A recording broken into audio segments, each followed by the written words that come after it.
Good morning, all. Myself Shibi, Assistant Professor, CSE Department, Vedavyasa Institute of Technology. Today, I would like to share some points, some ideas regarding quantum computing. So, first of all, what is quantum computer?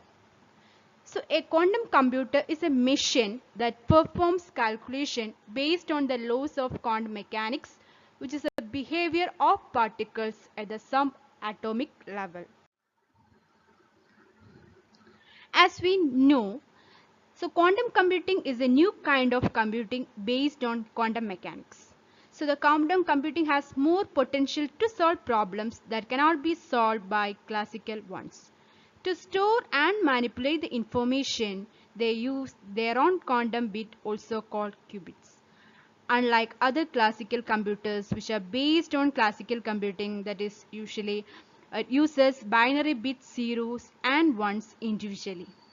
The computers using such type of computing are known as quantum computers. So a quantum bit or qubit is a fundamental unit of quantum information that represents subatomic particles such as atoms, electrons, etc. As a computer memory, while their control mechanism works as a computer's processor. It can take the value of 0, 1 or both simultaneously. What are the advantages of this quantum computing? So, according to researchers, quantum computers will be able to solve those complex mathematical problems that traditional computers find impossible to solve in a practical time frame. It provides that computing power which can sufficiently process excessive large amount of data created all around the world to extract meaning from it. It is very fast compared to conventional computers and it can be used for solve optimization problem. The architecture of quantum computer consists of application layer, classical layer, digital layer, analog layer, quantum layer. So the application layer is not part of a quantum computer. It is used for representing a user interface, the operating system for a quantum computer, coding environment, etc. that are needed for formulating suitable quantum algorithms. It is hardware independent. The next layer is classical layer. It optimizes and compiles the quantum algorithm to micro instruction.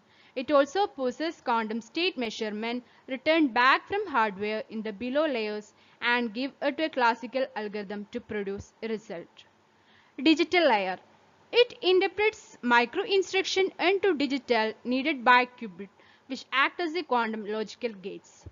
It is a digital description of the required analog pulses in the below layers.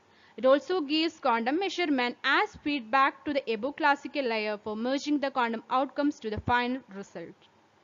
The next one is analog layer. So it creates voltage signals which are having a phase and amplitude modulation like in a wave for sending it to the below layer so that qubit operations can be executed. Next layer is quantum layer. So it is integrated with digital and analog processing layers onto the same chip. It is used for holding qubits and is kept at room temperature. The error correction is handled here. This layer determines how well the computer performs. So, which are the quantum algorithms? The Fourier transform based on quantum algorithm, the amplitude amplification based algorithms are then quantum walks based algorithm, BQP complete problems, hybrid quantum or classical problems. Next, what are the applications of quantum computing? So one of the main application of quantum computing is cryptography. So many important elements of IT security and online security such as e-conference and electronic security depend on encryption and mathematical algorithms which are difficult to break, such as factoring very huge number into primes. So it is done by traversing through every possible factor using conventional computer which take a significant amount of time. Optimization problem. So optimizing a problem implies finding the best solution to that problem out of all possible solutions. So it can be done by minimizing the error and even minimizing the steps available. Artificial intelligence. So it counts on processing large and complex data sets. It is responsible for learning, interfering and understanding. It learns until it stops mistaking and making errors in its tasks. Quantum simulation. So it is an important utility in the field of quantum chemistry and material science. This problem needs solving ground state energies of electrons and their wave function. Next we have discussing what are the major challenges in quantum computing.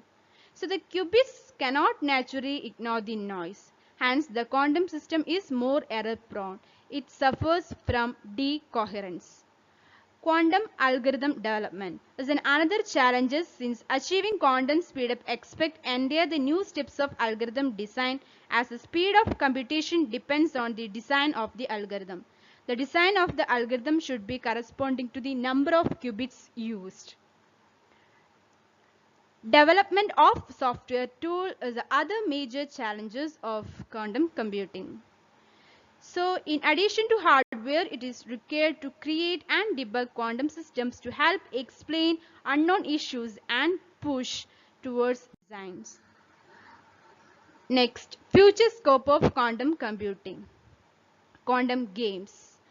So such quantum games are predicted in the future that will give unexpected situation and results that a player can experience because quantum computers will take all the possible operation and throws them into the game randomly due to its quantum properties like superpositioning and enlargement of qubits.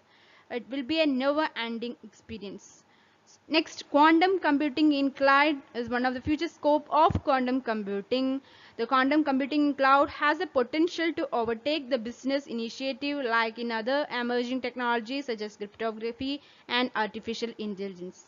Since the classical simulation of 50 qubits is equal to the memory of 1 petabyte that doubles every single qubit added. The memory required should also be large enough to provide an environment for application development and testing for multiple developers to simulate quantum computers using suitable shared resources. Thank you.